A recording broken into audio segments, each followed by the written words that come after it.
Em nome da nossa secretária, professora Elza Fernandes, da nossa secretária adjunta, professora Soraya Inácio, do nosso superintendente, professor Valdir Leonel, damos boas-vindas a todos e todas a esse espaço que é o canal Reflexões Pedagógicas, Diálogos entre a Teoria e a Prática.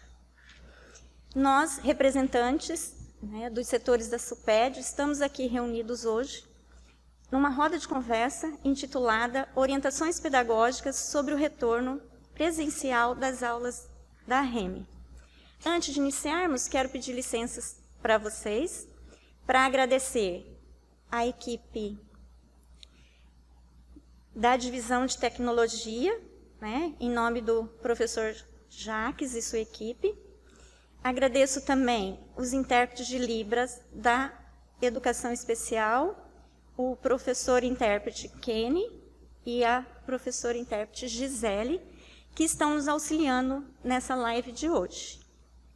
Antes de iniciarmos, quero dizer para vocês que o nosso chat está aberto, então vocês podem interagir lá, colocar as dúvidas e as impressões de vocês a respeito do tema.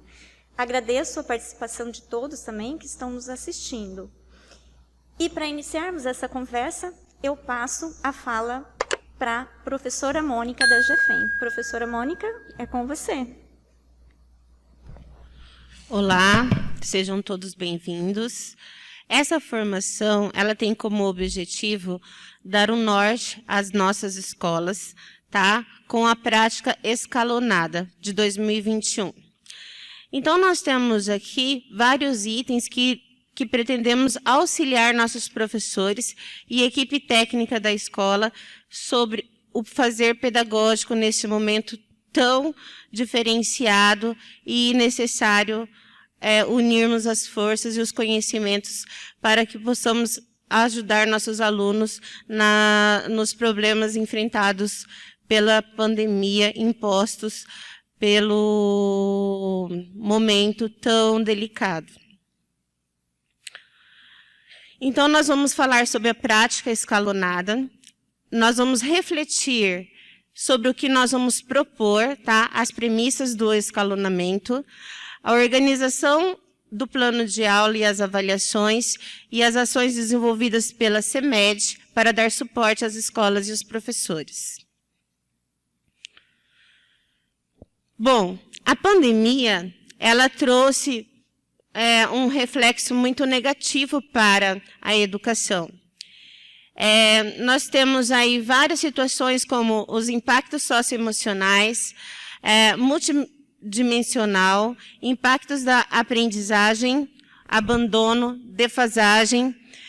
E com todos esses problemas, também tivemos que enfrentar o difícil acesso às tecnologias e os problemas de capacitação dos profissionais ligados à tecnologia, à utilização da tecnologia, porque, na verdade, todos nós fomos pegos de surpresa e não sabíamos como trabalhar de forma remota.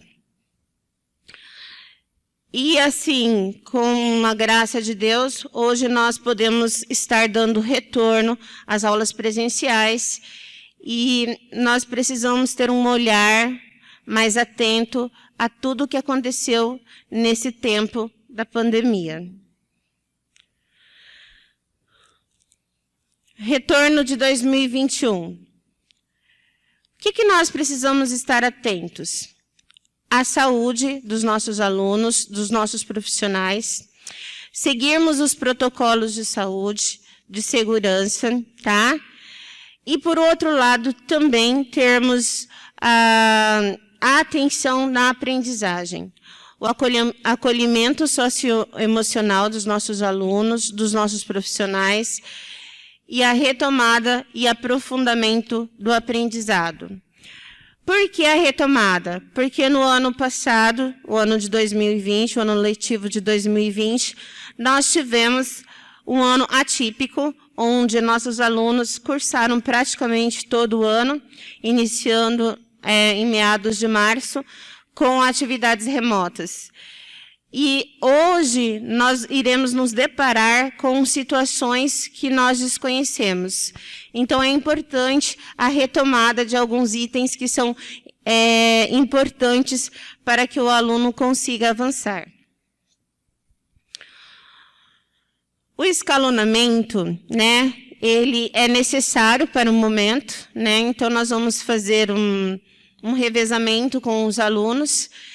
O que nós precisamos considerar, né, diante de todos os alunos? O que é essencial, o que é base, né? A alfabetização, nós precisamos ter conhecimento se esse aluno está de fato alfabetizado, se sua base matemática está consolidada, a leitura, a interpretação de textos e o letramento. Precisamos considerar as experiências e práticas das inovações trazidas pelos nossos professores, das equipes técnicas das escolas, onde puderam inovar a educação diante da pandemia, quando se iniciou todo o problema do ensino remoto. E precisamos interagir e fortalecer os laços com os nossos alunos. O professor precisa estar atento, porque nós vamos nos deparar com crianças que perderam pais, avós, parentes, amigos, com os alunos que estão passando necessidades em casa, com os alunos que sofreram violência. Então, esse olhar atento do professor para a realidade da sua sala de aula é essencial.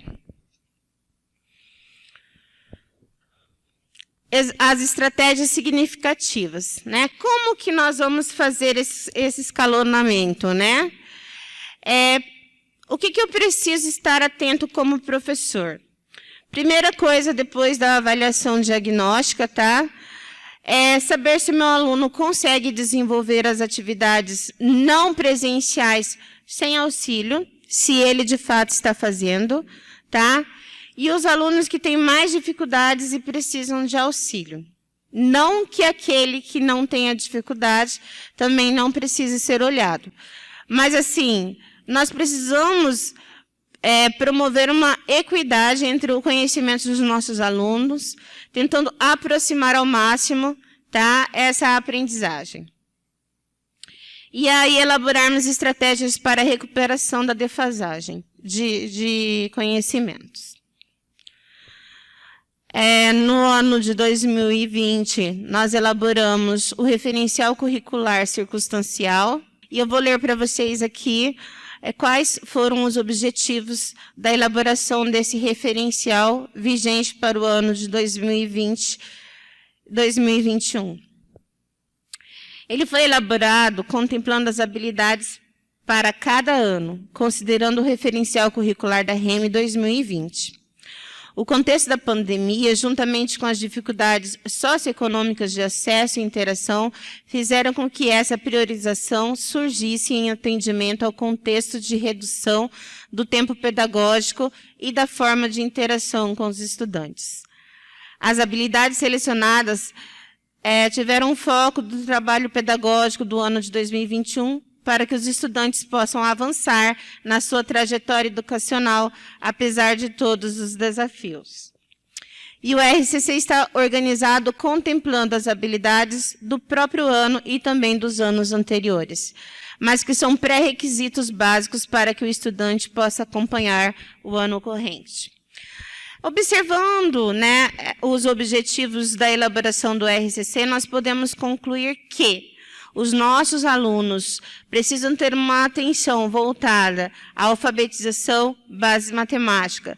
Quando nós colocamos aqui que dos anos anteriores, nós trouxemos habilidades dos anos anteriores, porque se você parar para pensar, o aluno hoje do 5º ano era o aluno do 3º ano, no ano de 2019. E ele estava ainda no processo de alfabetização. Então, vocês precisam ter uma atenção de como está esse aluno hoje. O aluno do 6º ano era o aluno do 4º ano, no ano de 2019. Então, essa atenção, essa dedicação, esse cuidado com o aluno é essencial para o seu desenvolvimento neste momento. Nós elaboramos aqui algumas premissas, tá? Que são essenciais da atenção de todos os professores, equipe técnica de direção, para o escalonamento, para que ele funcione, tá? Primeira premissa que nós colocamos é que todos os alunos têm o direito de aprender. Então, assim, não adianta porque dá trabalho ou porque não sabe. Eu preciso buscar alternativas que possam auxiliar esse aluno na aquisição da aprendizagem, tá? Buscando sempre a equidade. O que é a equidade?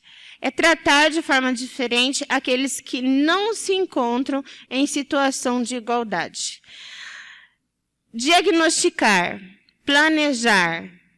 Primeiro eu preciso saber qual é a situação do meu aluno. Depois eu tenho que fazer um planejamento de como alcançar esse aluno, apoiá-lo nas suas dificuldades, diversificar. Nós inovamos tanto, trouxemos tantas coisas interessantes para os nossos alunos nesse tempo de ensino remoto. Então, continuar utilizando essa diversidade, tá? Essa diversificação.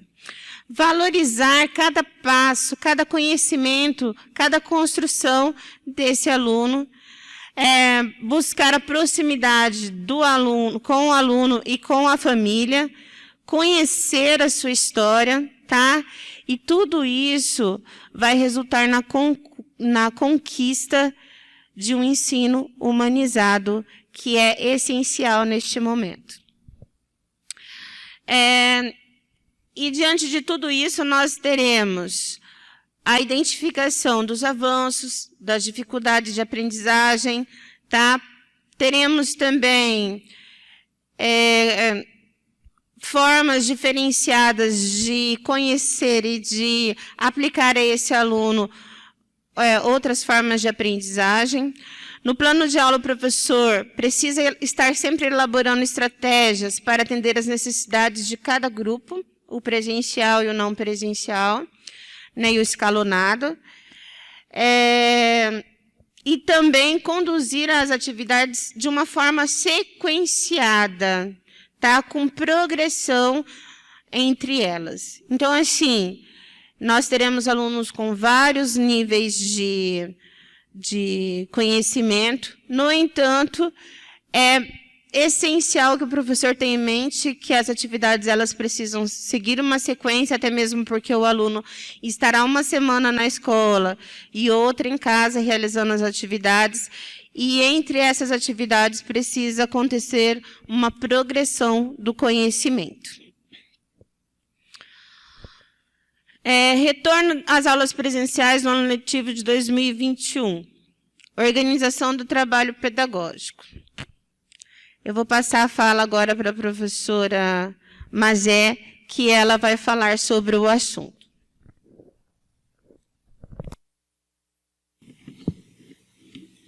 Olá, pessoal, tudo bem? E cá estamos nós.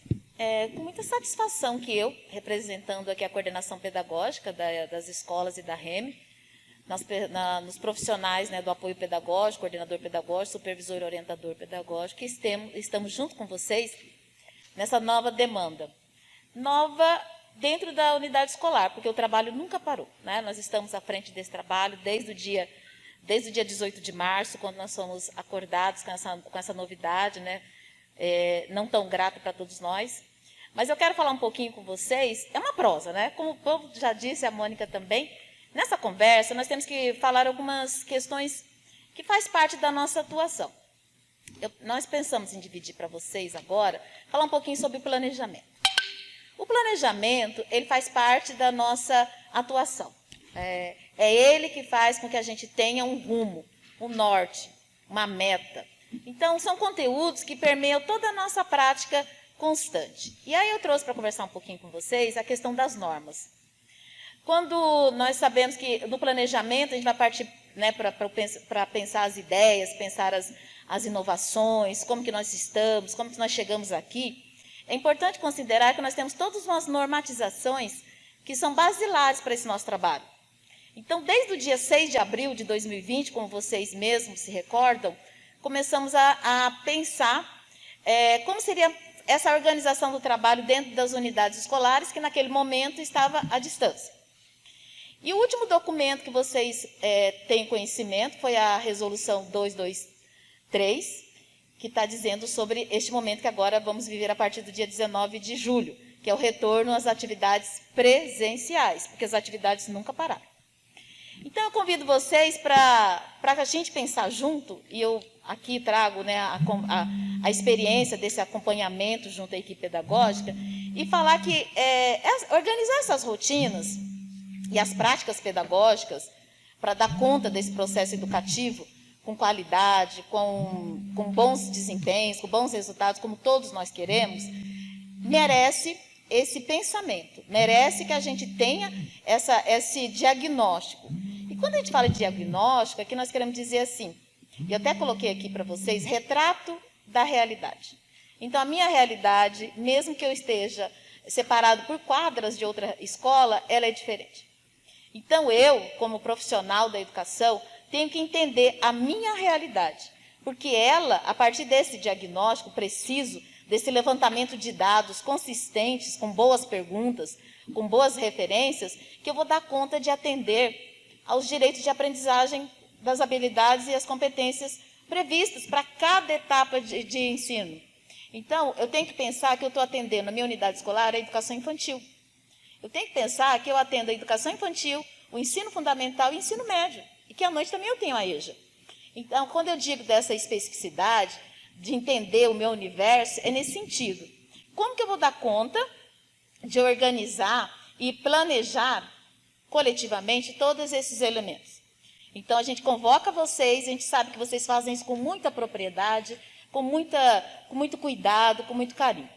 E aí, para fazer esse trabalho, nós precisamos contar com a atuação de vocês, profissionais da educação. Esses profissionais que nós só temos a agradecer.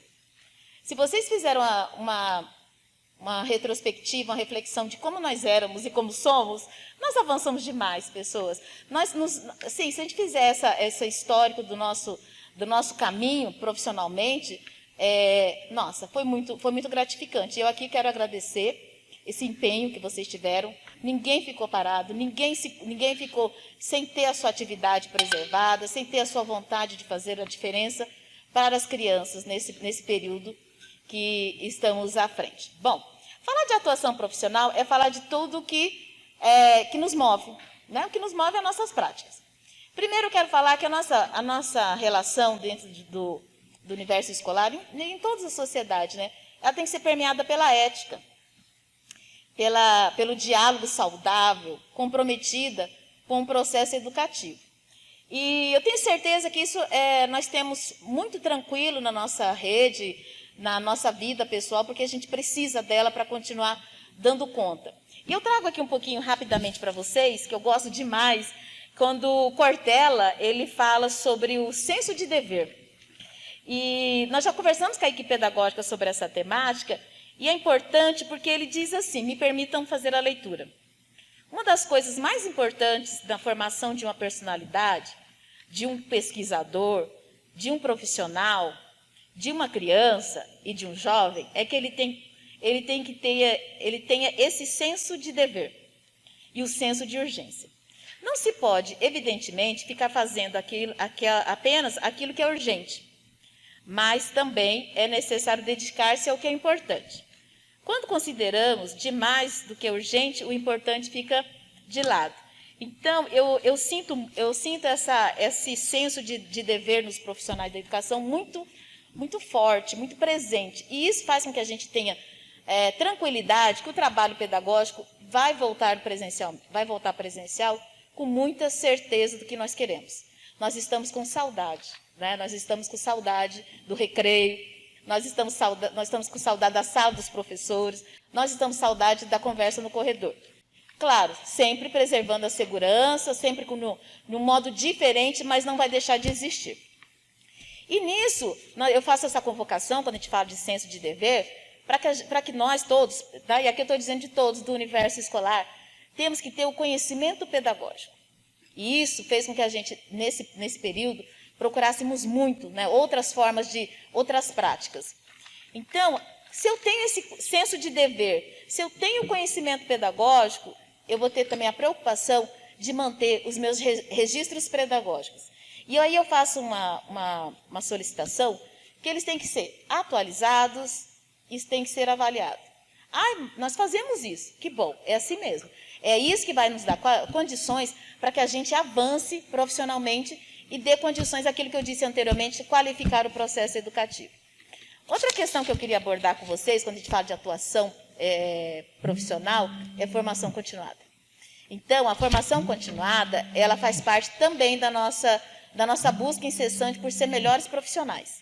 E aí, vocês sabem que nós temos o programa Reflexões Pedagógicas, né, o diálogo entre a teoria e a prática, que tenta e consegue, com essa finalidade, de formar esses profissionais da educação.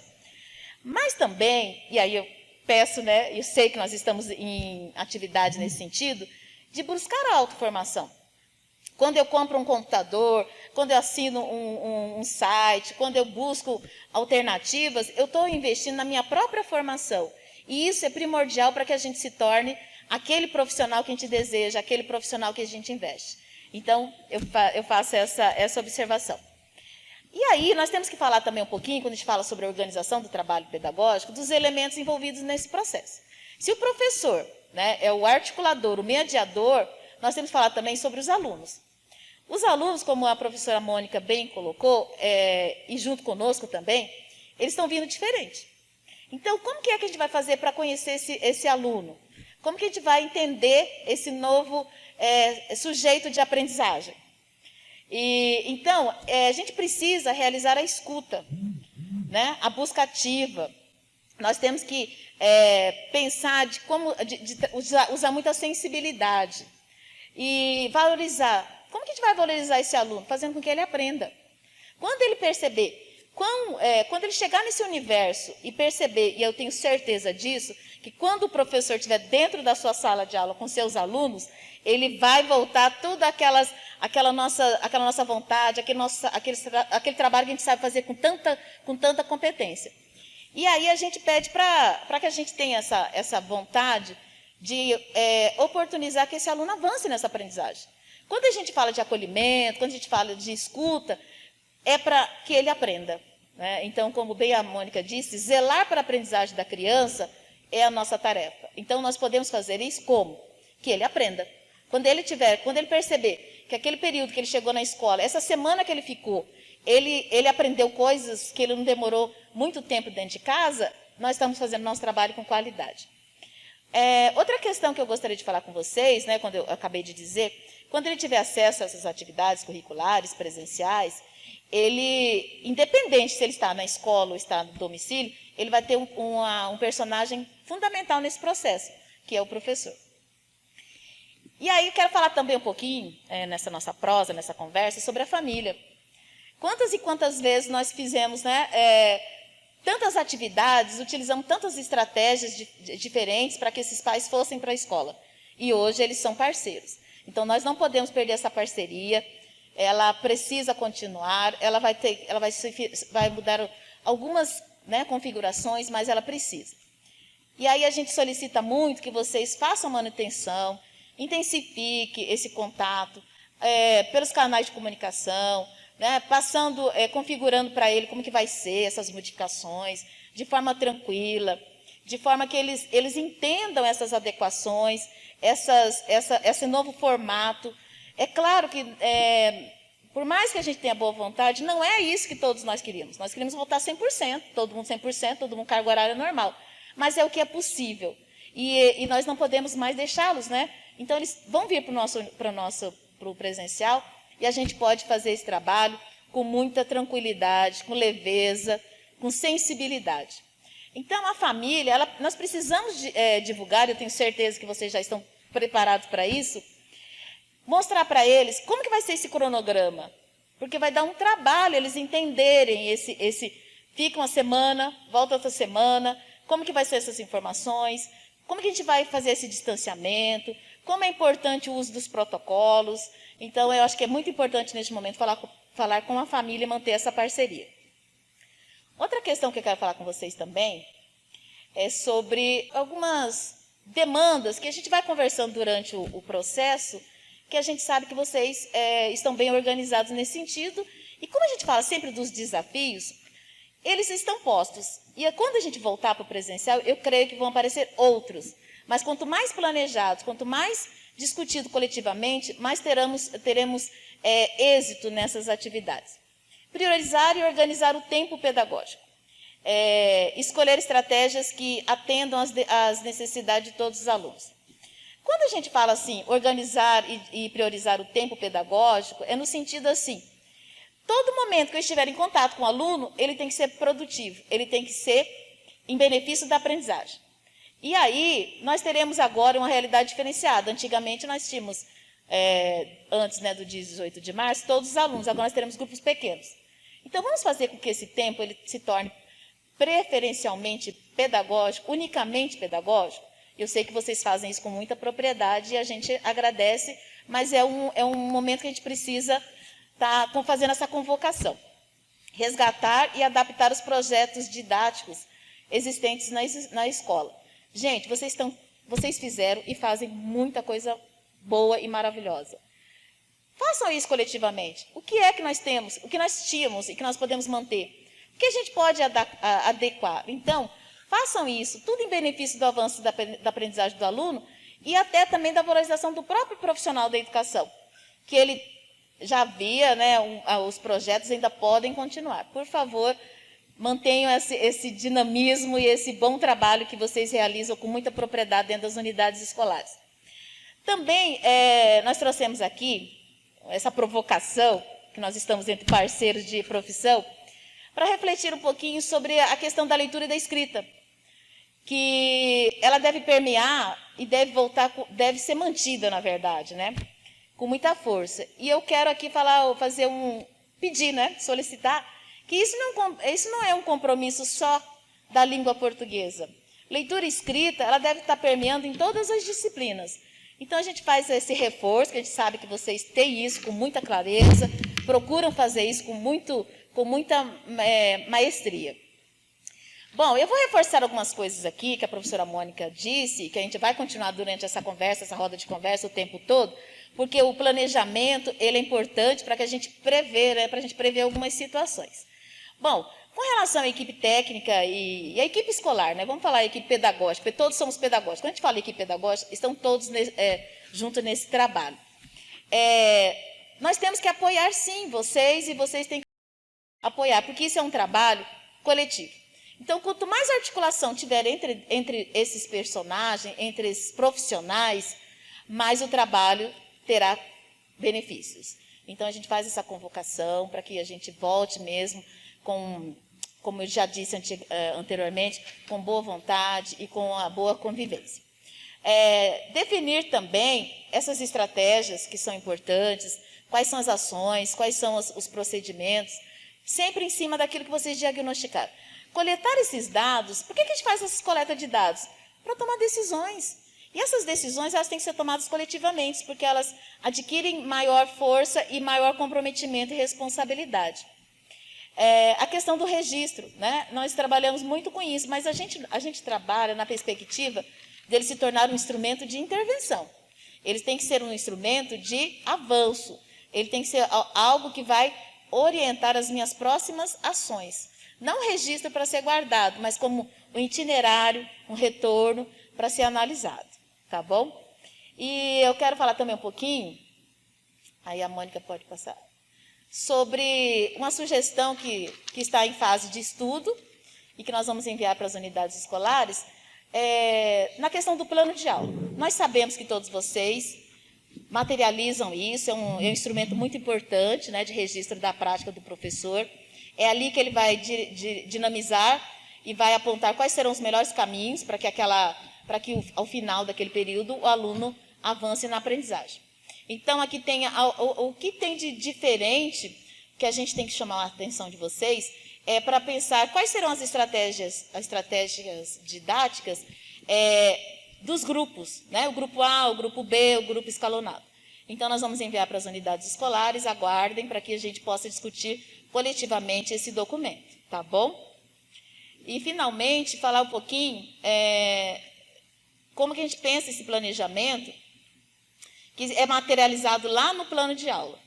Toda vez que eu, professor, ou eu, profissional da educação, penso nesse planejamento, eu tenho que colocar ele em um documento. Então, a importância desse documento, ele é aquilo que eu já disse anteriormente, registrar minha trajetória. É ele que vai me dar condições de saber o que eu fiz de diferente na primeira semana, na segunda semana, na terceira semana. E ele é um documento de observação e de registro. Então, a equipe técnico-pedagógica, ela está à frente disso para auxiliar e atender o professor nas melhores escolhas, nas melhores estratégias para dar conta daquela habilidade, das competências que diz respeito a todas as etapas da educação básica.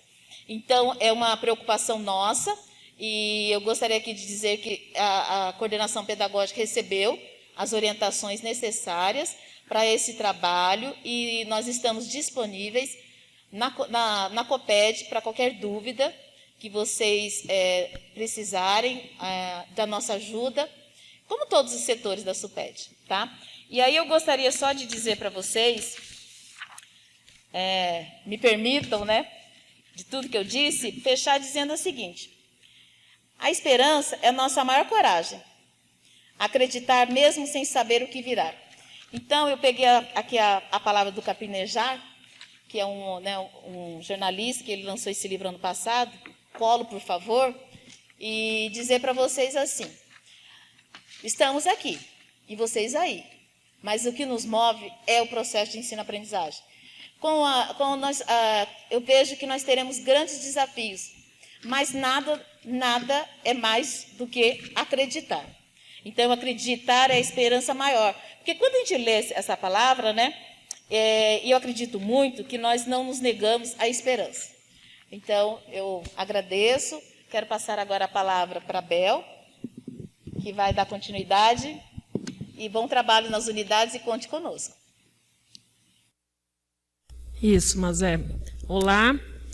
Estando à frente da GEINF, juntamente com toda a minha equipe técnica, estamos também ansiosos com esse retorno e sabemos que a instituição trabalhará com 2 grupos distintos. Grupo em atendimento presencial escalonado e grupo em que a família optar pelo não retorno presencial. Conforme a resolução 223, os grupos 1 ao 3 terão jornada reduzida para 4 horas. Já os grupos 4 e 5 permanecerão com a mesma jornada escolar, conforme previsto na matriz curricular, seguindo o escalonamento semanal. O grupo 1 ao 3, de 1 a 3, não será necessário o envio de experiências na semana em que a criança não estiver presencialmente na instituição. Antes, eram enviadas atividades para que as crianças tivessem um vínculo com a escola. Agora, presencialmente, o vínculo já está posto. Os grupos 4 e 5, atividades curriculares domiciliares. Planejar a quinzena, levando em consideração a primeira semana, com atividades presenciais, e a segunda com atividades curriculares domiciliares. Ao planejar a quinzena de um grupo, o professor terá o quê? Que as suas atividades mensais planejadas, uma vez considerando a divisão de turmas. Crianças em atendimento presencial de forma escalonada, semana em domicílio. Grupo 1 a 3, grupos 4 e 5. Grupo de crianças que não retornarão presencialmente. Experiências e atividades curriculares domiciliares organizadas pela equipe pedagógica de cada instituição. Então, essas atividades curriculares serão planejadas pela equipe pedagógica. Plantão de dúvidas será com... plantão de dúvidas será com a equipe da GEINF. Né? Então, qualquer dúvida da família, dúvida dos pais, eles estarão entrando em contato conosco via WhatsApp, e nós estaremos, juntamente os técnicos estarão de prontidão para tirar qualquer tipo de dúvida da família.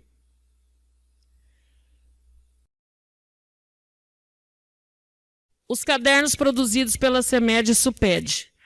Cadernos de atividades diagnósticas, plano de ação para a retomada da aprendizagem, caderno de atividade diagnóstica, caderno base volume 1, 2 e 3, e com retorno presencial, a equipe pedagógica da instituição será responsável em continuar a organização e elaboração das atividades direcionadas aos alunos. Então, como vocês já sabiam, os cadernos antes saíam da secretaria, né? E agora os cadernos serão organizados pela equipe pedagógica. Gostaria de deixar aqui a mensagem do José Saramago, que não tenhamos pressa, mas não percamos tempo.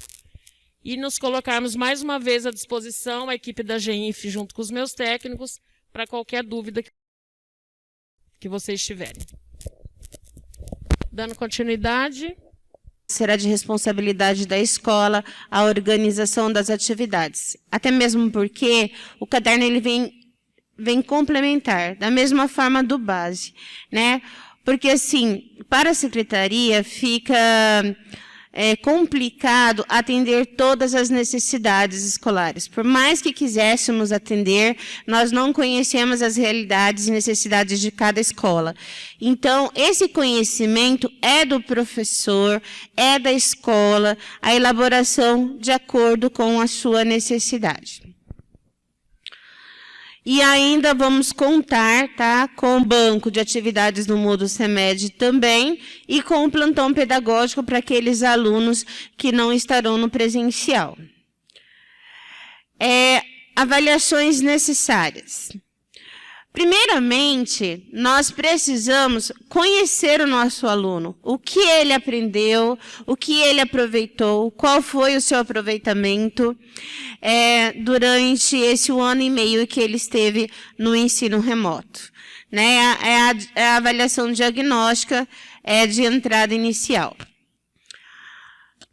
Precisamos também dar continuidade à avaliação formativa, né? Ela é contínua, ela é um processo de acompanhamento embasada no qualitativo, ou seja, tudo que é construído no decorrer do processo letivo, né, do ano letivo, que se inicia agora com as aulas presenciais, nós estaremos acompanhando, né, todo o processo. E a somativa, tá? É o final, é o produto. É quantitativa também, onde eu irei elaborar, né, diante do progresso do meu aluno, a sua nota ou a sua produção. O que seria uma avaliação diagnóstica, né? Eu sei que todos vocês conhecem, todas as escolas já elaboram, mas hoje, com o retorno, após 1 ano e meio, eu preciso estar muito atento às necessidades, tá, desses alunos. O que ele consegue fazer sem auxílio, tá? Porque a avaliação diagnóstica vai me dar um parâmetro para traçar metas, para planejar minhas aulas, para que eu possa atender as necessidades da minha turma. Então, eu preciso compreender e identificar o que o aluno sabe em relação aos conteúdos e conhecimentos. O que precisa ser melhorado, né, o período, o início, o meu ponto de partida. Na visão de Benjamin Bloom, um importante psicólogo, pedagogo americano, ele diz que a avaliação diagnóstica deve ocorrer em 2 momentos distintos, que seria no início e em momentos diversos, onde eu estarei verificando se a minha proposta do planejamento deu certo, se eu tive um alcance ideal para os meus alunos, se eu preciso retomar ou não alguma situação didática, alguma situação de conhecimento. E no que se consiste a avaliação formativa ou processual? Primeira situação, eu preciso acompanhar, tá? Durante todo o processo de aprendizagem, o decorrer do ano, o que meu aluno aprendeu ou não, quais foram as suas dificuldades e em que patamar ele está, tá? Sempre mostrando os avanços e as dificuldades ainda pendentes. Porque o professor, quando ele planeja as aulas, ele precisa ter em mente que em algum momento ele terá que retomar, né?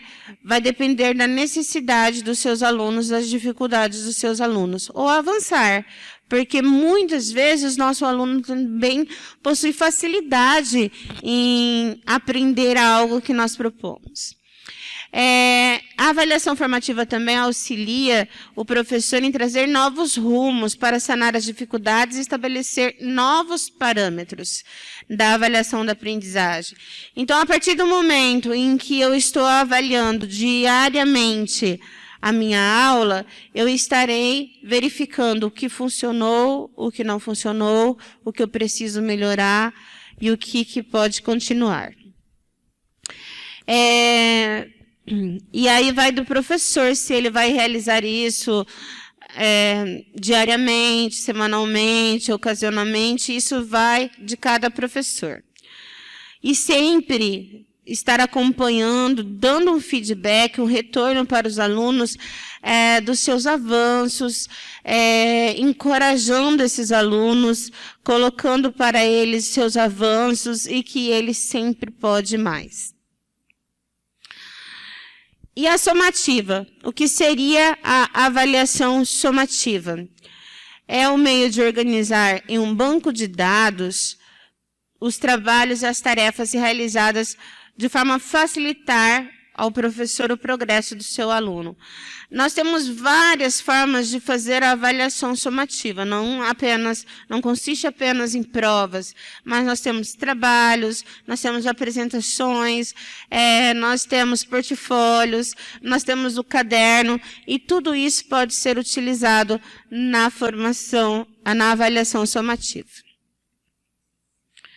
E também ela é importante para a decisão, né, da reprovação ou aprovação do aluno. E esse olhar para a avaliação somativa, ela precisa abranger todos os profissionais que trabalham com aquele determinado ano.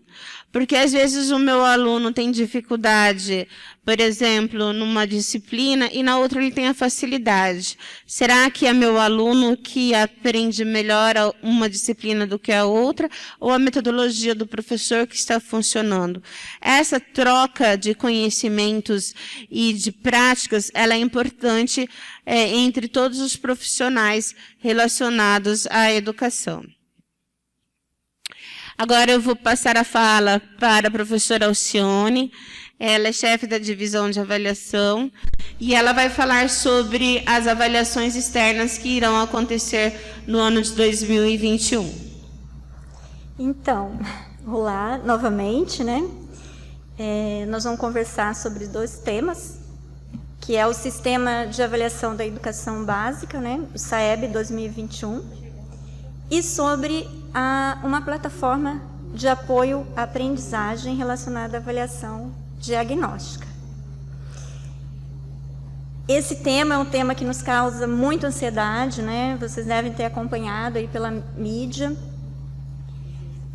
Esse debate intenso que teve, né? Vai ter o SAEB, não vai ter o SAEB, teria Enem, não vai ter o Enem.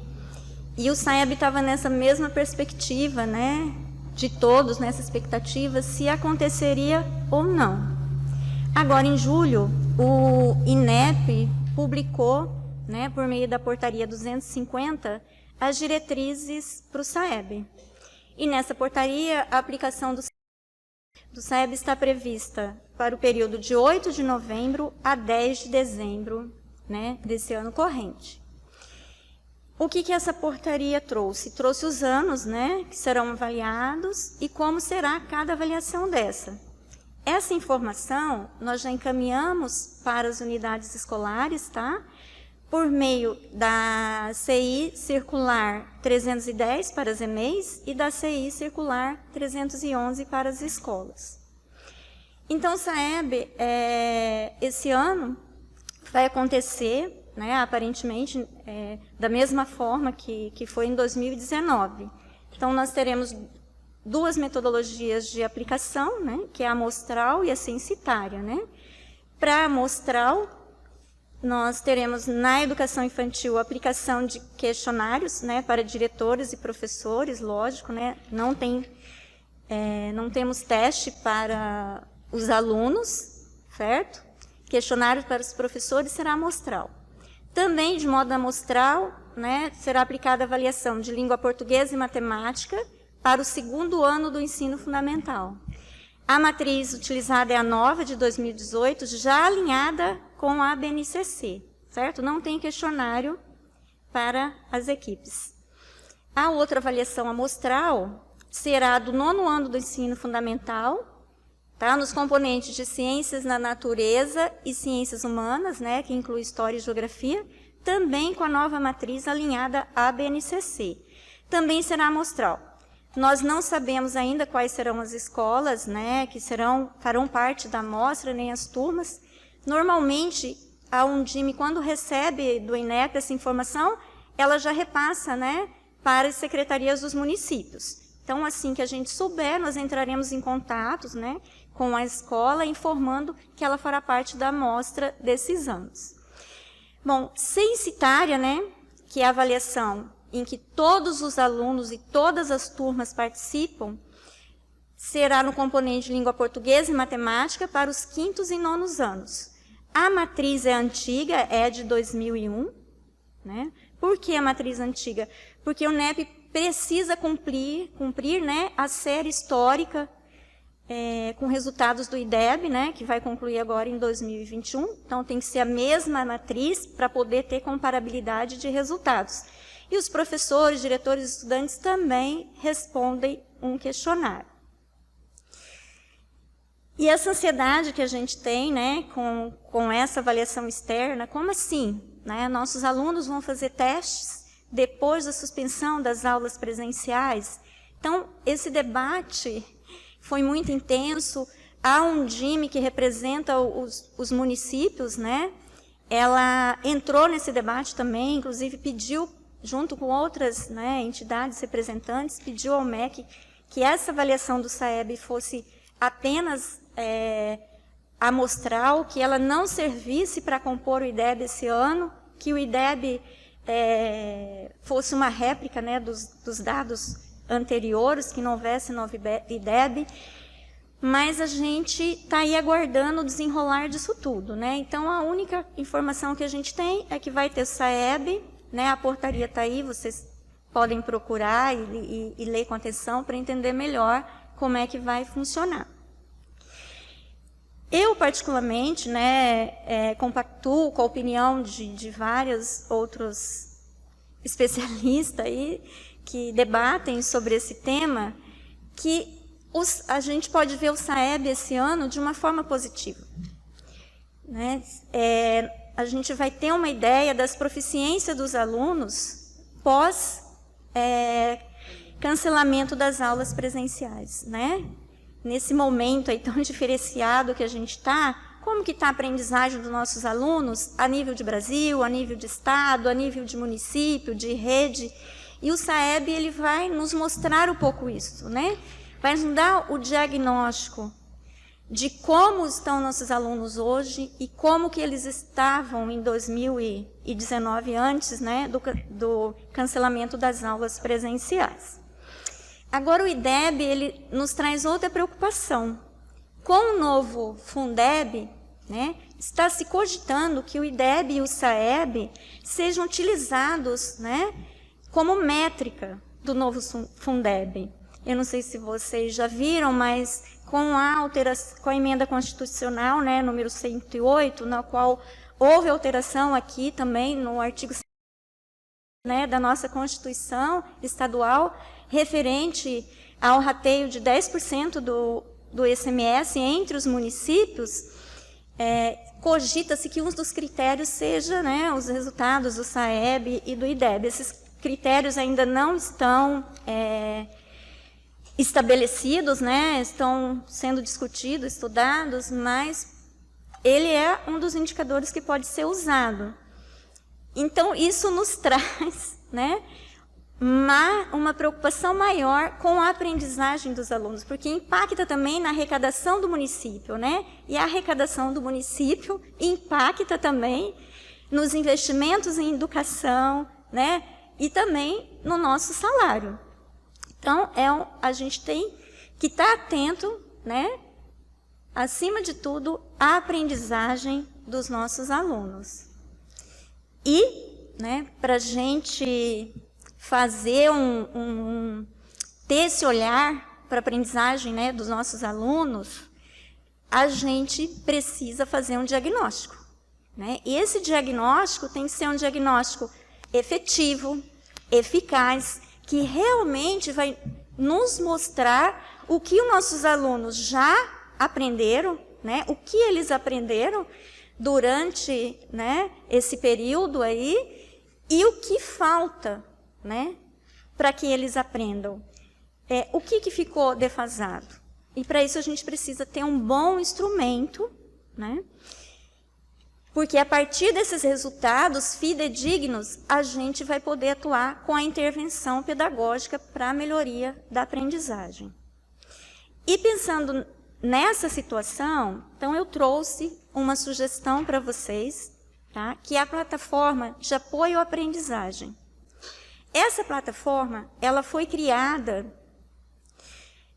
pela Undime, pela União, né, Nacional dos Dirigentes Municipais de Educação, pelo CONSED, que é o Conselho de Secretários de Educação, né, dos estados. E esse grupo, com o apoio de algumas fundações e instituições, como o Instituto Ayrton Senna, a Lehman, o Instituto Reúna, Itaú Social, deixa eu ver quem que eu esqueci, Fundação Roberto Marinho, e também com o apoio do CAED, da Universidade Federal de Juiz de Fora, né, eles desenvolveram essa plataforma gratuita para apoiar a aprendizagem, né, apoiar as redes na aprendizagem dos alunos nesse retorno das aulas presenciais. O endereço da plataforma é esse, apoioaprendizagem.caed.digital.net, né, e vocês, professores, membros da equipe técnica pedagógica, podem estar utilizando, né, essa plataforma aí. Vocês precisam inicialmente realizar o cadastro, né? Fazendo o cadastro, vocês vão ter acesso a todos os conteúdos. A plataforma ela está dividida aí em 6 sessões, mas eu quero destacar 3, que eu acho imprescindível para esse momento, tá? Que é a plataforma de verificação, atividades de verificação da aprendizagem, a sessão de orientações pedagógicas e a sessão de guia de ação avaliativa. Tá? As atividades de verificação pedagógica, vocês vão encontrar guias, né, de como proceder para a aplicação dos testes. Eles chamam de atividades, mas são testes, tem teste de língua portuguesa e matemática de todos os anos, tá? Dos anos iniciais, finais, ensino médio, que vocês vão poder utilizar. Então, eu trouxe aqui o exemplo de um dos testes, tá? Do segundo ano. Esses testes têm 20 questões, todos ligados a habilidades prioritárias do mapa de foco da BNCC, que foi elaborado pelo Instituto Reúna, que vocês podem estar aliando ao referencial curricular circunstancial da rede para realizar esse diagnóstico com os alunos. E esse teste do segundo ano, ele está dividido em 2 blocos, só para vocês terem uma ideia. Um de sistema de escrita e outro de leitura e fluência, certo? Então, aplicando, né, esse teste, que está lá disponível para vocês imprimirem, né, utilizarem da forma como vocês quiserem, lá nas devolutivas, né, pedagógicas, vocês vão encontrar uma planilha para vocês colocarem os resultados. Então, aqui você pode cadastrar a sua turma, né? 1, 2, 3, quantas vocês tiver, você vai poder digitar os resultados lá dentro e gerar o relatório do diagnóstico. E o relatório, ele sai mais ou menos assim, tá? Entrando na plataforma, vocês vão poder visualizar melhor. O relatório, ele sai, ó, você cadastrou o nome dos alunos, né? Então, tem todas as habilidades aqui. O resultado vai sair o percentual por aluno, por habilidade e também por nível, tá? Eles dividiram por nível aqui os alunos em insuficiente, abaixo do básico, básico e adequado. E todos os níveis trazem as habilidades, né, que são inerentes, né, a esse momento, a esse nível. Então, assim, esse material está muito bem feito, muito bem estruturado, né? Os testes e os resultados vão estar interligados. E nessa sessão também dos resultados, de devolutivas pedagógicas, tem orientações metodológicas, né, para cada habilidade que está ali, para os alunos daquele nível. Tem um link com a nova escola, com sugestões de planejamento. Então, assim, é um material muito bom para apoiar a escola nesse momento que a gente gostaria de dar como sugestão, tá?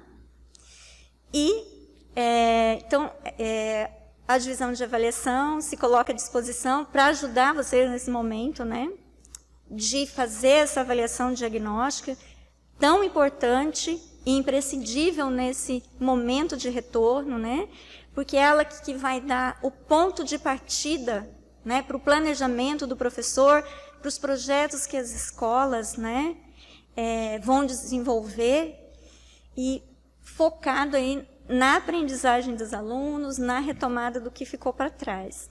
Então, em nome, né, da minha equipe, eu deixo um abraço para todos, sintam-se acolhidos por todos nós, e eu passo a palavra para a professora Elizabeth, da Educação Especial, que dará continuidade à nossa conversa, tá? Olá, é muito bom estar aqui nesse momento tão especial de retorno às aulas presenciais. Após um longo tempo de afastamento, né, estávamos no ensino remoto, também extremamente importante para mantermos o vínculo, mas esse momento é único, como disse a Mazé, como disseram todos os meus antecessores, e é um momento que nos está trazendo ansiedade, né, estão nos deixando apreensivos, a nós, os profissionais que atuamos na área da educação, aos nossos alunos neurotípicos e, especialmente, aos nossos alunos com deficiência. Então, eu sei que eu trabalho numa rede extremamente inclusiva, com profissionais extremamente competentes, que nós somos uma rede alinhada com o processo de inclusão, reconhecida no país por conta disso. Então, eu conto com vocês para auxiliar no momento da recepção, no acolhimento aos alunos com deficiência, no retorno às aulas presenciais, incentivando esses alunos, ajudando-os a superar todas as suas dificuldades, seus limites, seus temores, neste momento de retorno às aulas, que não será fácil, né? Como eu citei antes, nós somos uma rede inclusiva, né? Somos uma rede regular, onde nós temos mais de 2.600 alunos com deficiência estudando nas nossas unidades escolares. Praticamente, em todas as nossas unidades, nós temos alunos com deficiência. A cada semana entram novos alunos na nossa rede, pelo próprio reconhecimento de que ela é uma excelente rede, uma rede que acolhe, que atende, que observa a lei, que observa tudo o que está posto e a real necessidade do aluno com deficiência. Por isso as pessoas nos procuram, chegam a mudar de cidade para vir para Campo Grande para receber esse atendimento, ou de estados para vir para cá. Isso nos deixa felizes. E nada disso seria possível sem o apoio de vocês. Então, eu sei que vocês são profissionais realmente inclusivos e parceiros. Para receber os nossos mais de 2.600 alunos, nós disponibilizamos apoios em todas as salas de aula de ensino comum, onde há aluno com deficiência matriculado.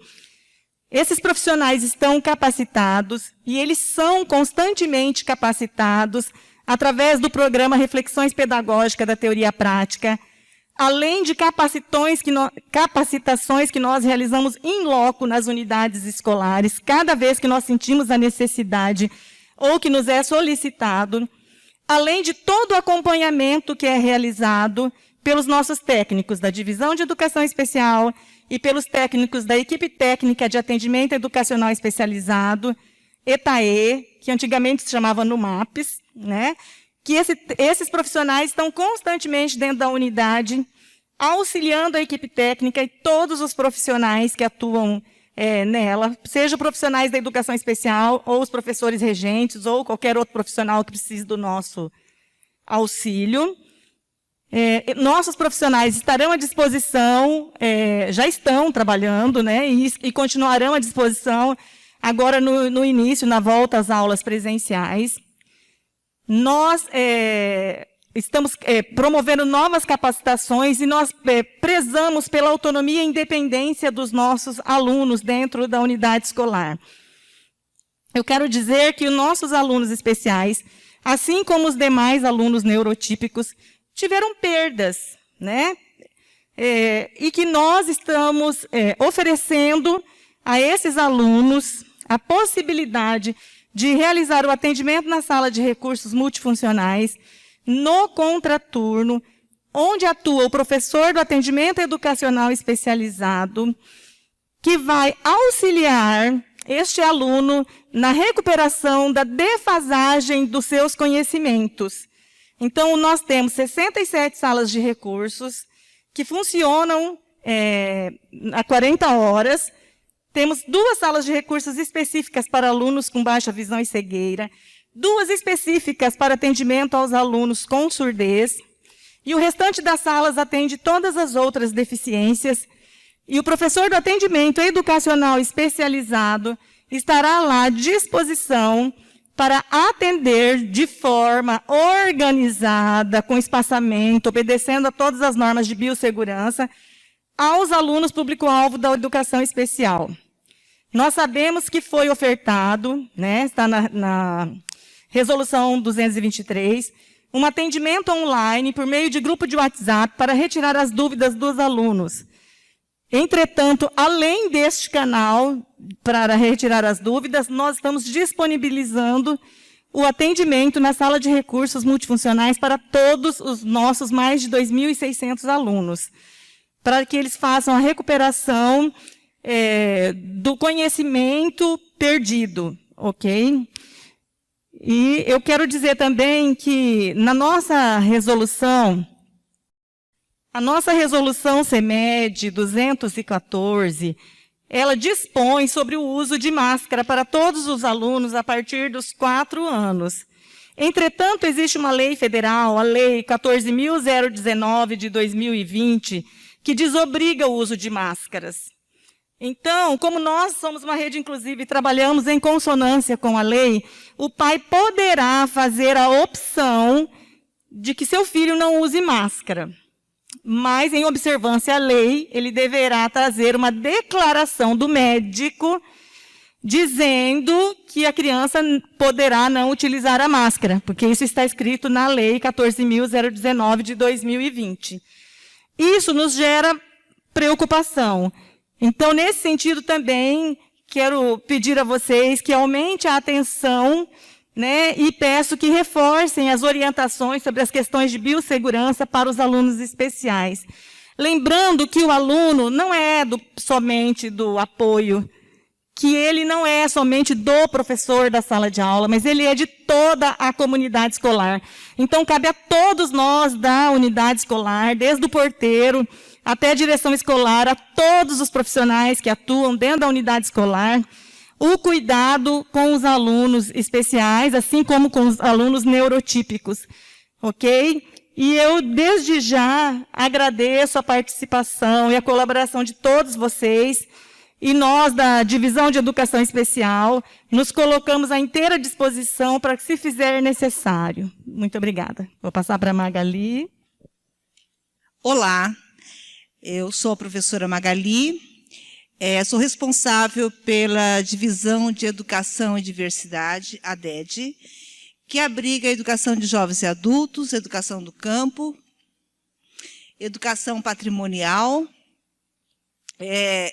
grupo NURERG, Núcleo Étnico, Racial e Gênero. Né? Essa divisão, ela trabalha praticamente com... Nós somos ancorados por leis, por modalidades de ensino.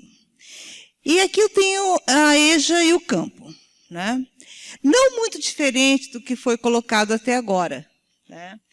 Eu só queria ressaltar o seguinte, que não é a primeira pandemia, digamos assim, que acontece no mundo, mas é a primeira para nós. E nós estamos de parabéns, porque conseguimos, né, na parte educacional, principalmente, superarmos.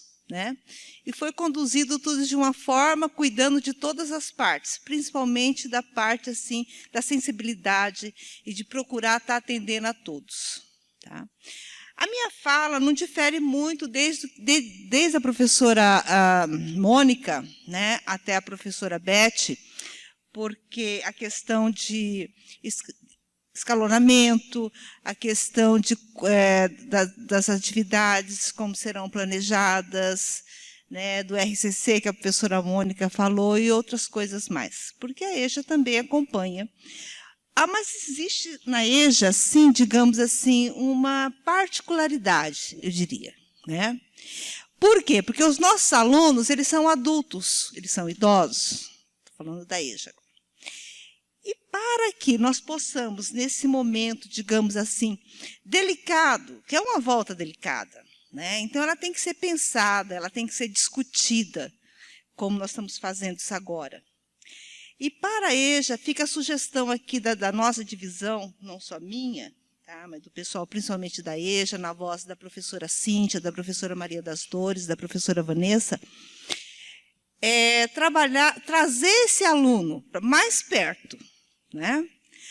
Por quê? Ele é adulto, mas ele é carente também, muito mais, às vezes, que uma criança, ele é idoso e muito mais, porque ele perdeu também pessoas da família, e por ele ser adulto, ele compreende melhor as coisas e sente, às vezes, até até eu não digo mais, não vamos julgar por aí, mas até assim no sentido de refletir quanto aos problemas que isso trouxe para dentro da casa. Né? A falta de emprego, que ele perdeu o emprego, e outras coisas mais que assolou com a pandemia. E está refletido, principalmente os nossos adultos, jovens e idosos. E nós temos que ter um carinho muito grande por eles, porque eles necessitam muito, não só da aprendizagem, mas antes de inserirmos essa aprendizagem tão necessária, nós precisamos acolher-nos, né?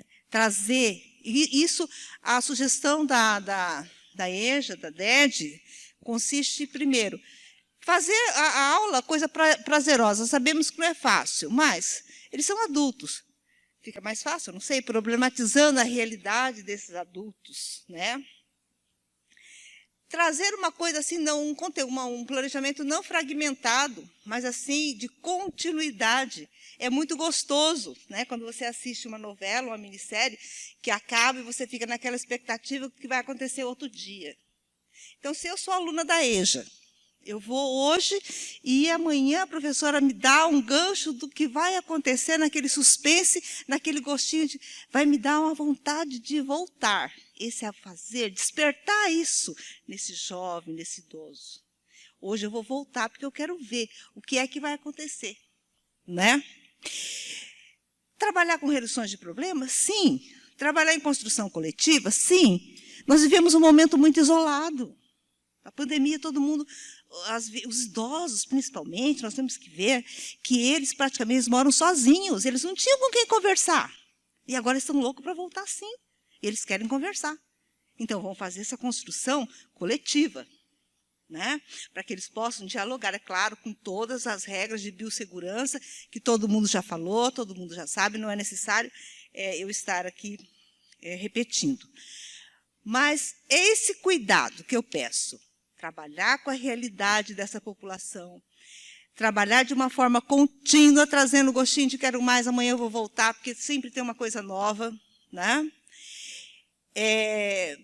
Fazer com que ele resolva as situações, construção coletiva, sabe? E tudo isso, gente, eu vejo assim que é uma coisa, a palavra de ordem nesse momento, eu acho que não só para a EJA, mas fica para todos, seria a sensibilização. Tá? Então, nós temos que trabalhar, eu acho que nós temos que fazer a parte diagnóstica, sim, de ver como que está o aprendizado desse aluno.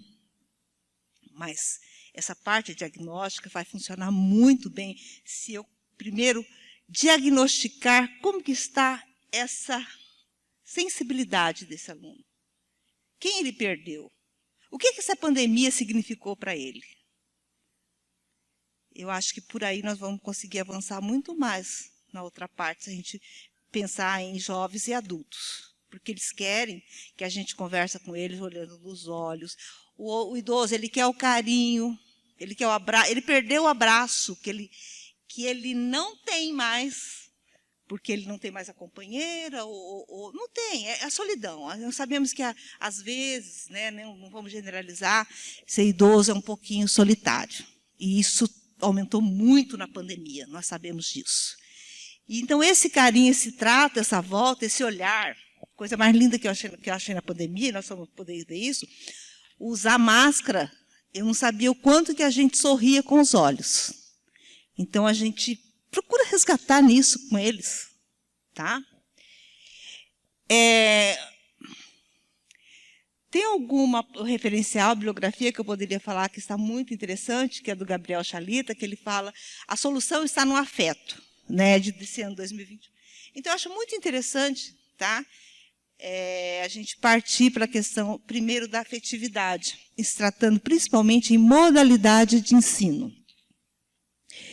Bom, os professores da EJA, eles não têm, a EJA não tem livro didático, sabemos disso. Mas nós temos o nosso repositório, que muitos de vocês já conhecem, que está disponível no ambiente Moodle, aqui elaborados pela equipe da DED. Então, vocês poderão estar ocupando desse repositório para elaborar as atividades, aquelas atividades também para aqueles alunos que eles preferem continuar remoto, continuar em aula remota, tá? E nós também teremos um plantão, um celular aqui com a equipe, essa equipe da EJA, da Divisão de Educação e Diversidade, estará tirando a dúvida desses alunos que eles estarão em casa, estarão em remoto, né? Porque ele tem essa possibilidade. Quanto ao escalonamento dos alunos da EJA, isso depende de cada escola, de cada realidade, tá? Sabemos que às vezes nem é necessário ou não, isso é muito relativo, né?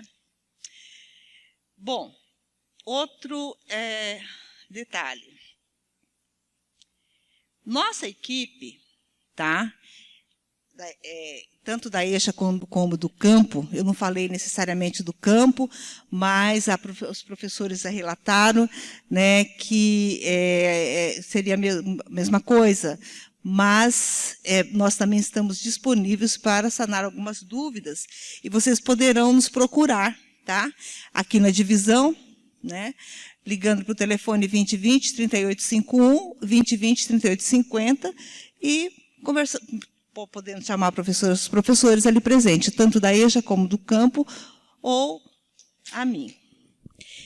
Bom, eu vejo que é isso, né? Vocês podem aproveitar o chat, né, como a professora Ocione já falou, para tirar as dúvidas, né? E nós só temos a agradecer, né? Eu agradeço a participação dos colegas da mesa e todos que nos prestigiaram na roda de conversa. Orientações pedagógicas sobre o retorno presencial das aulas da REME.